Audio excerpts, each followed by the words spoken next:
Hello everyone. I hope you are getting my video and you are watching my video. So now I'm going to create automation testing questions जो frequently पूछे जाते हैं observe M I observe कि MNC organisation पूछती हैं common questions हैं I have decided 40 questions 40 approx 45 questions हैं जिन्हें मैंने एक फिगर आउट किया है कि ऑर्गेनाइजेशन में पूछ लिए जाते हैं फ्रिक्वेंटली एक्सपीरियंस बेसिस और एक्सपीरियंस भी आपका 1 to 3.5 अप्रॉक्स मान लो इस एक्सपीरियंस रेंज में वो क्वेश्चंस मिलते ही हैं। तो आपको ये video proper starting to end देखनी है। मैं हो मे बी कि इसमें आज की वीडियो में मैं 20 क्वेश्चंस डालूँ और नेक्स्ट वीडियो में 20 क्वेश्चन, तो दो वीडियो का कॉम्बिनेशन क्रिएट होगा बिकॉज कि मैं पूरी इतनी लेंथी वीडियो नहीं बना सकती। थोड़ा बोरिंग टाइप हो जाएगा यदि मैं पूरी कंप्लीट बनारस की वीडियो बनाती हूँ तो थोड़ा बोरिंग हो जाएगा, इसलिए मैं ये माइट भी 20-25 मिनट की वीडियो होगी, फिर नेक्स्ट भी 25 मिनट की होगी। आप उसको कॉम्बिनेशन से देख सकते हैं वन बाय वन।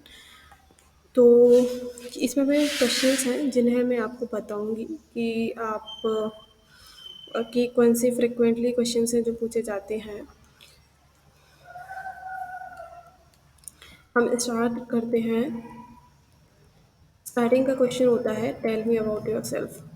राइट, तो बहुत कॉमन क्वेश्चन है, वो तुम कहीं भी देख सकते हो कि कहीं भी मिल जाता है। और ये तो हमारा मेन क्वेश्चन होता ही है कि tell me about yourself. इस क्वेश्चन के अंदर आपको पता है क्या बताना होता है?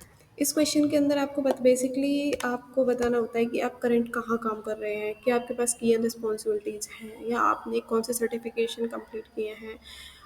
पैरेलली आप कुछ और भी कर रहे हैं, लाइक कई बार क्या होता है हम क्यू प्रोफाइल पे होते हैं लेकिन हम ऑटोमेशन का कोर्स कर रहे होते हैं या ऑटोमेशन पैरेलली हैंडल कर रहे होते हैं, तो आप वो सारी चीज़ें बता सकते हो। यदि इफ़ यू वांट टू कि मैं पूरे एक इंट्रोडक्शन का एक वीडियो बनाऊँ तो आप मुझे कमेंट बॉक्स में बता दी कमेंट कर दीजिए, तो इससे क्या मैं एक वीडियो क्रिएट कर दूँगी उसके लिए। सेकंड क्वेश्चन आता है तुम्हारा, बहुत कॉमन क्वेश्चन है, आपको भी पता है। सेकंड क्वेश्चन है आपका tell me about your project. आप किस प्रोजेक्ट्स पे हो, आप किस मॉड्यूल पे आपकी टीम काम कर रही है, या आप किस प्रोजेक्ट पे हो, किस उस प्रोजेक्ट के कौन से मॉड्यूल को आप हैंडल कर रहे हो। लाइक कई बार क्या होता है कि 5 मॉड्यूल हैं किसी प्रोजेक्ट पे, तो आप किसी स्पेसिफिक मॉड्यूल को देख रहे होते हो, तो आप किस मॉड्यूल पे हो, आपकी टीम कितनी बड़ी है, आपकी टीम में ऑटोमेशन भी होता है या आपके सिंपल क्यूए ही फॉलो करते हैं, क्यूए प्रोसेस को फॉलो करते हैं, या वो नॉर्मल मैनुअल ही फॉलो करते हैं, किस मेथडोलॉजी पे आपकी टीम काम करती है। तो वो full detail with the projects और प्रोजेक्ट के साथ बता देना होता है। देन वहाँ से हमारी नेक्स्ट स्टार्ट होती है। एक पॉइंट तो क्लियर है यहाँ पे, यदि हम कोई भी ऑटोमेशन के लिए इंटरव्यू दे रहे होते हैं तो एक क्लियर चीज़ ये है,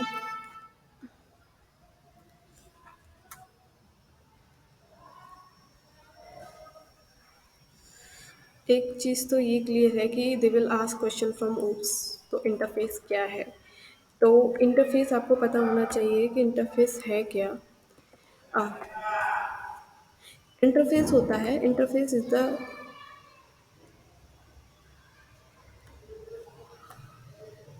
yeah interface in the Java. Interface in Java is the blueprint of the class. It has a static constant and abstract method. The interface in Java is a mechanism to achieve instructions. Okay, as well as you can add the why we use instruction. So it is used to achieve the abstraction. By interface we can support the functionality of multiple inheritance. It can be multiple inheritance. It can be used to achieve loose coupling. So we have so this is the reason we use for interface. So you can learn from any specific interesting side. So next question is what is abstraction? If you are aware with oops तो ये आपको helpful रहेगा कि आपको abstraction abstraction का क्या है?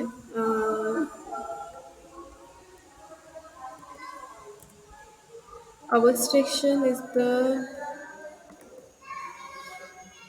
यदि आपको ऊप्स के बारे में पता है तो मैं यदि नॉर्मल आपको लिटिल बिट बताऊंगी तो अभी आप गो थ्रू कर लोगे. Abstraction in the Java is the process of hiding the implementation details from the user and showing only the functionality to the user. It can be achieved by using abstract classes, methods, and interface. An abstract class is a class that cannot be initiated on its own, and it's mean to be inherited by the concrete classes. ये तो आपको on the थ्योरो तो पता है, but while the interviewer asked to you have need to explain in the code manner कि आपको code कैसे आप इम्प्लीमेंट करोगे इसको. तो यू शुड फुली अवेयर कि आपको कोड कैसे लिखना है, एज वेल एज आपको उसको बताना भी है. 4 लाइन या 5 लाइन का एक कोड लिखना छोटा सा, और उस कोड में बताना कि यहाँ पे मैंने अब्स्ट्रैक्ट का इम्प्लीमेंटेशन किया है और ये मेरा अब्स्ट्रैक्शन का कोड है. ठीक है. जैसे कोई एक सिंपल सी क्लास बना लेना, उसको अब्स्ट्रैक्ट का नाम दे देना और उसमें एक वेरिएबल ले लेना स्ट्रिंग कलर्स नाम से. इस तरीके से आप एक दूसरा अब्स्ट्रैक्ट मेथड बनाओगे, फिर उसको public abstract string to string के लिए दे देना. लेकिन देखो, मैं यदि आपको इस तरीके से समझाऊंगी तो वीडियो बहुत लंबी हो जाएगी, तो आपको एक मैं बस यही सजेशन दे जाऊँगी, यदि आपको थोरो क्लियर है तो आपको एक रिटर्न में कोड बनाने में बहुत बड़ी प्रॉब्लम नहीं आएगी. Okay. I hope you are getting my questions. Next question is the,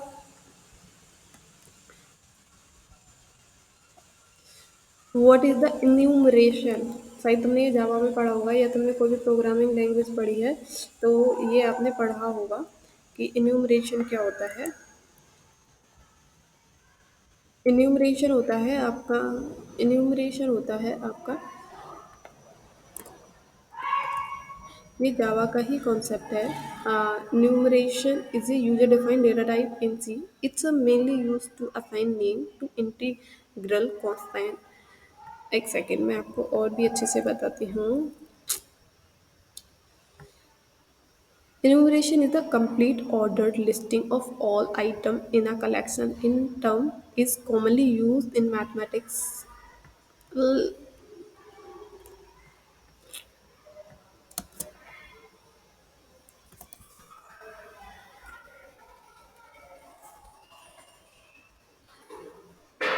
Java is a special data type which contains a set of predefined constants. That is called the enumeration. Okay. So it is the enumeration. यदि आपको अच्छे से पता है तो आप अच्छे से बता सकते हैं, ऐसा कुछ नहीं है. नेक्स्ट क्वेश्चन है, what is difference between abstract method and normal method.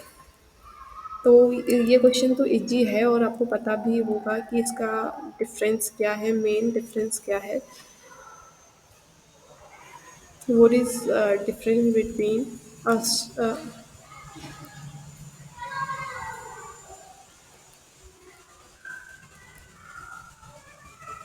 So the biggest difference between the abstract and non-abstract method is that abstract method can either be hidden or overridden, but non-abstract method can only be hidden.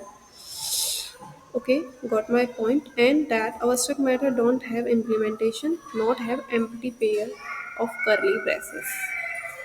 ठीक है. यही होता है इसका main differences abstraction non abstracts का. Second question है, why we go with the,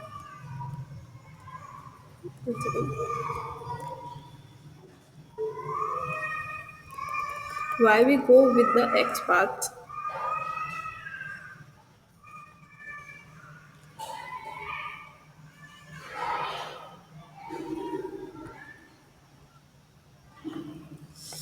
Second question है, why we go for the X path locator, why we not prefer the CSS X path. So usually main difference between the this.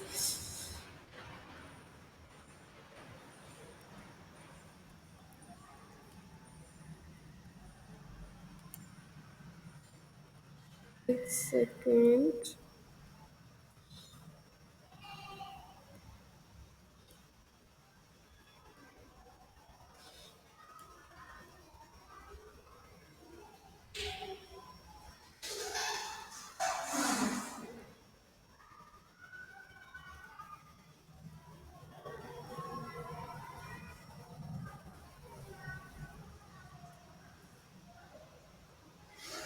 XPath is more versatile and powerful choice of data instruction inside with complex layout or non-HTML data. Instead, as CSS selector are simple and more intuitive, which make them better suited for straightforward element selection tasks in HTML element. This is the main reason. Hopefully you getting my point. उसमें क्या होता है कि S T M L का case जब बनता है तो उसमें क्या सी एस एस ज़्यादा प्रेफर होती है और स्ट्रेट फॉरवर्ड एलिमेंट हमें कोई फाइंड करना है तो हम उसकी हेल्प से कर सकते हैं। But other case of the complex application है उसके हम एलिमेंट्स निकालने हैं तो हम एक्सपाथ को प्रेफर करते हैं बिकॉज वो एक सिंटेक्स पे वर्क करती है। हमें कोई भी कंटेनर कंटेन या फिर हमें स्टार्ट किसी भी एलिमेंट का यूज़ करते हैं तो उसकी हेल्प से हम इजीली कर लेते हैं। Okay, and you can search more if you want to know more about that. Second question is what difference between the assert and question mark? So let me show you that question.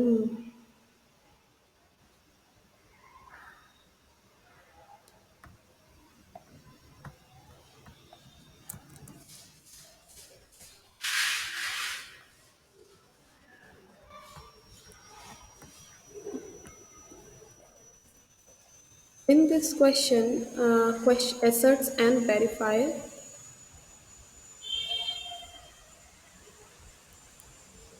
इसमें दोनों ही case में क्या होता है asserts and verify में we use asserts when we have to validate critical functionality. If feature fail, then this make the execution of further statement irrelevant. Hence, test method is avoided as soon as failure occur. But verify at times we might require the test method to continue execution even after the failure of the assertion statement. In test engine, verify is implemented using soft asserts classes. So it is the main method or that is a very simple question you hopefully you know before this question. Second question is explain the functional and regression testing. देखो इसका मैंने एक short भी बनाया हुआ था कि functional जो होता है ना, फंक्शनल क्या होता है हमारी एप्लीकेशन की जो फंक्शनली ऑल मॉड्यूल्स हैं और मेन फंक्शनैलिटी एप्लीकेशन की हम वो टेस्ट करते हैं under functional testing. Regression testing क्या होती है कि लेट सपोज रिग्रेशन टेस्टिंग होती है कि हम कोई हमें बग मिला, उस बग के अराउंड जो हम टेस्टिंग करते हैं, उस बग के अराउंड हम जो टेस्टिंग करते हैं उसे हम रिग्रेशन टेस्टिंग बोलते हैं। कई बार मैंने ऐसा देखा भी है कि नॉर्मल ऑर्गेनाइजेशन में लोग बोलते हैं कि हम रिग्रेशन टेस्टिंग कर रहे हैं। उसका मतलब है कि वो मोटा मोटा देख रहे हैं ऊपर से बट डेप्थ में नहीं जा रहे हैं, बट ऊपर से टॉप फंक्शनैलिटी को देख रहे हैं एप्लीकेशन की सब कुछ वर्किंग है या नहीं। बट मेरी अंडरस्टैंडिंग में इसको हम यूँ कहेंगे कि यदि हमें कोई बग मिला है एप्लीकेशन की फंक्शनैलिटी के अंदर और वो बग फिक्स होके क्यू एनवायरनमेंट में आया है तो हम अराउंड दैट बग को तो वेरीफाई करेंगे। Around that bug we will ensure कि एवरीथिंग इज वर्किंग फाइन। तो that activities is called the regression testing. Functional testing होता है जैसे कि हमारे मॉड्यूल है और जो पर्पज है एप्लीकेशन का दैट इज वर्किंग प्रॉपरली। तो चाहे उसमें 5 मॉड्यूल्स हैं 3 मॉड्यूल्स हैं तो we have need to go through all कि एवरीथिंग वी इंश्योर कि everything is working properly. That is called the functional testing. हाँ, रिग्रेशन को भी हम फंक्शनल टेस्टिंग ही कहते हैं एक दूसरे टर्म में हम कंसीडर किया जाए तो। नेक्स्ट है explain the scenarios of testing setup of modify build. देखो कई बार क्या होता है कि हमारा नया बिल्ड आता है उसकी कॉम्पेटेबिलिटी और उस वर्जन के हिसाब से क्या है कैसे है तो हम उसके हिसाब से सेटअप करते हैं। कई बार ये रियल लाइफ के क्वेश्चंस हैं ये वाले। इसमें क्या होता है कि न्यू बिल्ड आया, उस बिल्ड के साथ किसके साथ कॉम्पेबिलिटी है या किस ब्राउजर पे वो रन होगा, किस टूल से उसकी टेस्टिंग करनी है, ये सारी चीज़ें हमारी टेस्ट मैनेजमेंट के अंदर डिसाइडेड होती हैं। टेस्ट प्लानिंग के अंदर हमें ये सब कुछ डिसाइड कर लेते हैं कि ये बिल्ड आएगा, इस बिल्ड ऐसा होगा, इस बिल्ड के लिए हमें ये टूल्स एंड टेक्नोलॉजी रिक्वायर्ड होंगी। तो हम उसके हिसाब से ही एक पूरा सेटअप तैयार करते हैं कि इसको इस ब्राउज़र पे ही टेस्ट करना है। कई बार सारी ऑर्गेनाइजेशन मल्टीपल ब्राउज़र के साथ अपने एप्लीकेशन को वेरीफाई करती है, बट कुछ केसेस में कि हमें ये इस पे ही चाहिए, क्रोम पे ही चाहिए। एग्जाम्पल के लिए ले रही हूँ, क्रोम का ये पर्टिकुलर वर्जन होना चाहिए इस डिवाइस का। एटलीस्ट देखो क्या होता है, अब करंट एप्लीकेशंस को आप ओल्ड डिवाइस पे नहीं चला सकते, तो सेम सेटअप के लिए भी वही केस बनता है कि हमें हमारी कोई iOS की वेबसाइट iOS पे कोई एप्लीकेशन रन होना है तो वो iOS पे ही चलेगा, हम एंड्रॉइड पे ही रन नहीं कर सकते। तो सेम केस है, कोई भी बिल्ड नया आया है तो सेम सेटअप चाहिए in term of the hardware और सॉफ्टवेयर के केसेस में, यानी कि हमें क्रोम सॉफ्टवेयर के टर्म में हमें क्रोम वैसा चाहिए जो न्यू बिल्ड का है। डिवाइस की बात करें तो हमें न्यू i3 या जो न्यू लैपटॉप्स होते हैं वही चाहिए, तो इस टाइप का हमें सेटअप्स करने होते हैं। वो सारी चीज़ें डिफाइन होती हैं टेस्ट मैनेजमेंट में या हमारी टेस्ट मैनेजमेंट के अंदर डिसाइडेड होता है। सेकंड है तुम्हारा just simple question also, where the apps will be stored.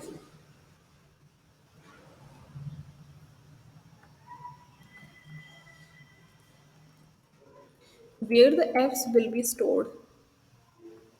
So hopefully you know or not. I don't know if you know this question answer. So apps download from the as saved in folder called Window Apps inside the program file directory of your Windows installation drive.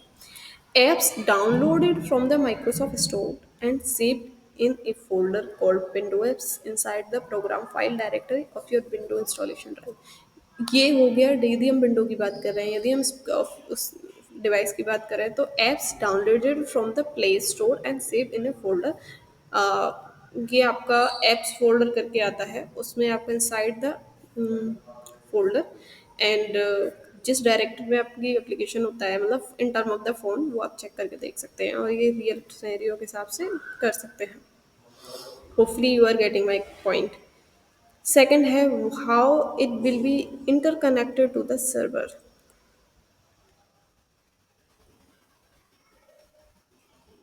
So it is the simple thing कि ये हमारा server wifi के through ही connect होगा।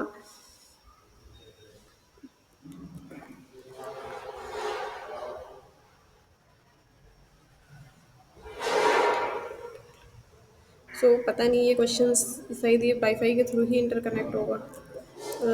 Wifi के wifi या हम इसको network service देते हैं तभी ये काम करता है और उससे ही हम करते हैं। सेकंड क्वेश्चन है, वन थिंग मैं तुम्हें बताना चाहूँगी कि आप जो भी क्वेश्चन आपको लगता है कि ये चीज़ आपने रियल लाइफ सिनेरियो में नहीं देखी तो आप गूगल करके थोड़ा पढ़ लेना before the attend an interview. उससे क्या होगा कि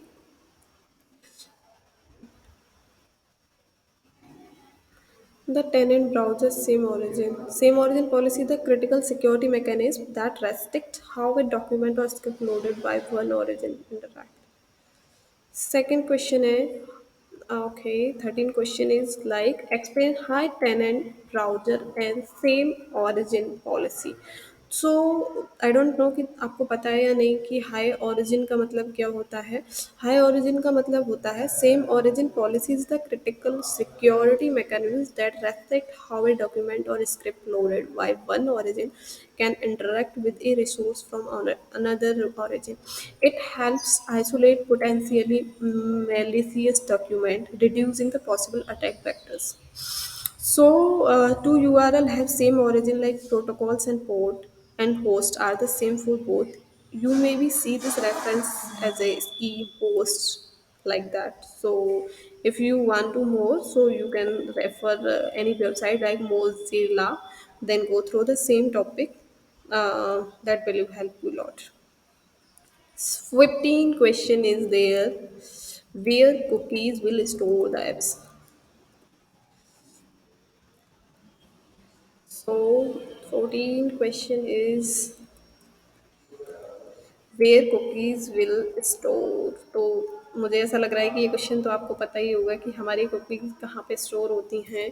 जनरली तो हमारी कुकीज़ हमारी जो कुकीज़ होती हैं within the app on ecosystem and not directly where does it get stored. एक second. Cookies are stored on your device locally to free up storage space on website servers. In turn, website can be personalized while saving money on server maintenance store cost. ये हमारी device में ही stored होती है। कई बार क्या होता है, Chrome की तुम सेटिंग्स में जाके देखते हो, कुकीज़ में जाके देखते हो तो बहुत सारी कुकीज़ पड़ी होती है ना, तो ये वही क्वेश्चंस है और आपको बेटर वे में पता ही होगा।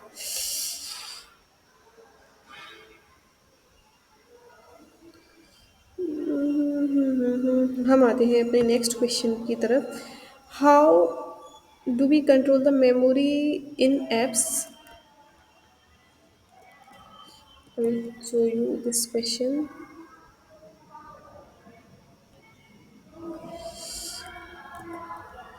Okay, how do we control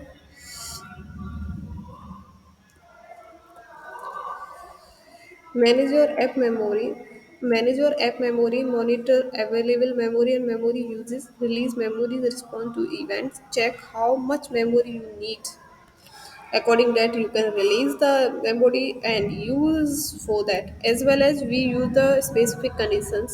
उसमें क्या है ऑप्शंस आते हैं ना कि आपको ये आपकी मेमोरी का आपको ये बैकग्राउंड में जितनी भी मेमोरी जो सारी एप्लीकेशन चल रहे हैं वो टर्न ऑफ हो जाए।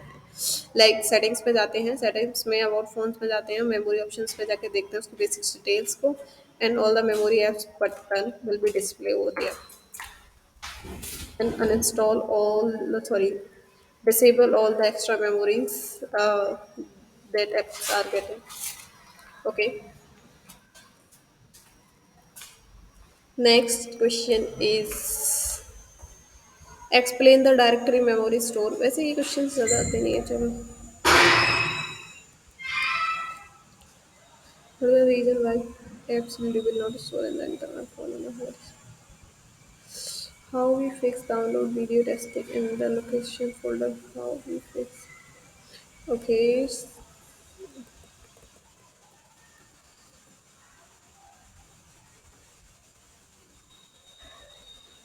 this is the next question. How we fix the downloaded video testing in the location folder?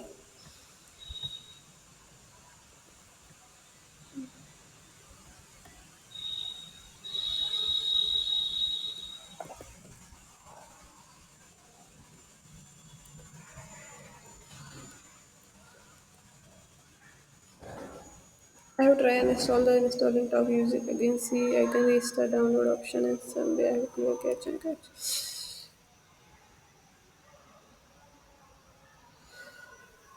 Load video testing in the location folder. How we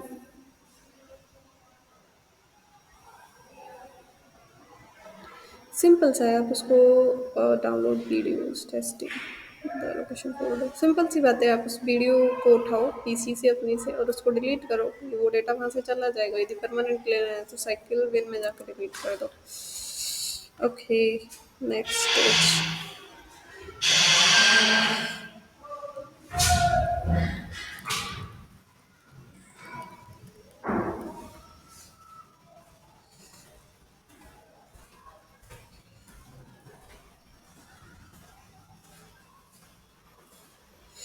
very important question है ये, last question है। How you generate the locks on bugs on the bugs you face in the live streaming. तो देखो, log को generate करने के लिए हम WINCSV करके एप्लीकेशन है, CSV करके एक एप्लीकेशन है जिसमें लॉग जनरेट होते हैं। उसमें आपको अपनी एप्लीकेशन, होस्ट आईडी और कौन सा क्रेडेंशियल आप यूज़ कर रहे हो, नहीं, एप्लीकेशन की यूआरएल और होस्ट आईडी और पोर्ट की डिटेल्स डालनी होती है।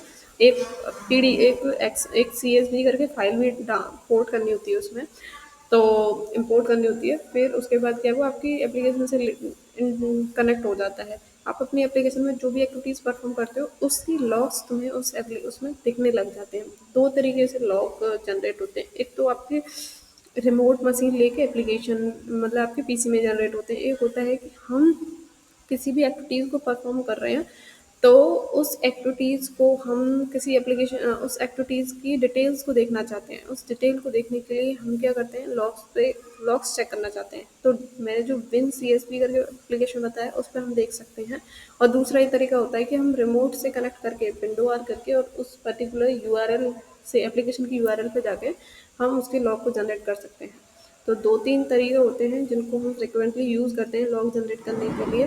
और लॉग जनरेट करके जैसे हमारा कोई सोर्स स्टॉपर आ गया है, सोर्स स्टॉपर आ गया है हमारे एप्लीकेशन का, तो हम उसमें जनरली बग रेस के साथ साथ उसमें लॉग भी ऐड करते हैं जिससे क्या डेवलपर्स को दिक्कत ना हो। तो ये मैंने अपना एक रियल एक्सपीरियंस बताया है। यदि आपको लॉग जनरेट करने का कोई दूसरा तरीका आता है, that also fine. I will share another all questions. Please wait, and hopefully you are getting good content, and as well as happy with this video content. So I will request, please watch the complete video, and thank you, and subscribe this channel.